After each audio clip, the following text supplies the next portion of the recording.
Έχω αρχίσει να τραβάω. Είναι το πρώτο μας Σαββατοκύριακο για σκι στο Μπάνσκο.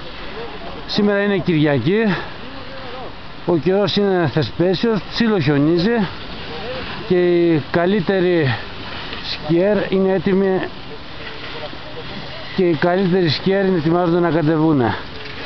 Πρώτα θα ξεκινήσει ο Αποστόλης, το βλέπουμε στην κορυφή, αρχίζει να κατεβαίνει, είναι λίγο σταματημένος, ζεσταίνεται λίγο τους προσαγωγούς, έχει και χτυπημένο το προσαγωγό, οπότε μπορεί να μην περιμένουμε και πολλά σήμερα,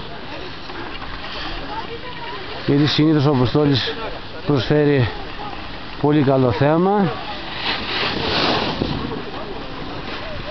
Έλα Αποστόλη, ξεκίνα.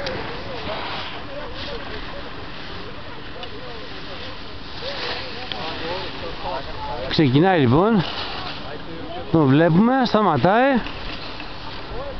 Τι έγινε? Μάλλον κάτι δείχνει στον Γιώργο εκεί πέρα. Να το ξεκίνησε ξανά. Αρχίζει τα σλάλομ, ξεκινάει με μικρά σλάλομ. Είναι καλό για μάθημα. Το βλέπουμε να κατεβαίνει σαν έλουρος πραγματικά, λες και δεν υπάρχει πίστα μπροστά του.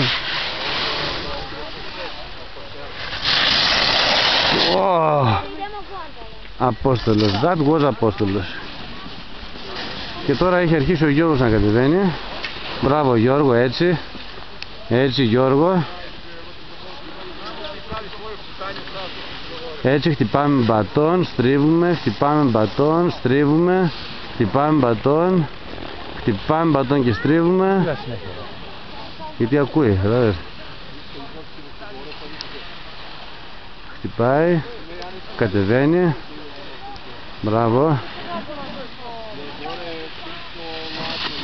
Μπράβο Γιώργο, μόνο που δεν ανασηκώνεσαι, είσαι συνέχεια σκυμμένος.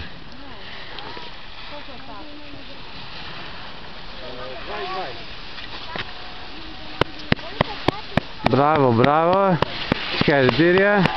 2 λεπτά και 25 δευτερόλεπτα. Άμα είσαι δάσκαλο, βέβαια. Βέβαια. Ο Μέτρε εδώ πέρα. Λοιπόν, έχουμε... Πώς πήγα? Μια χαρά. Πολύ ωραία.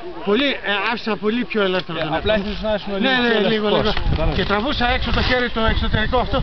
Πότε θα λέω αυτό πολύ ακουπανί σου κανένα. Πάμε στη δεύτερη διαδρομή που είναι και για Διέο τώρα. Λοιπόν.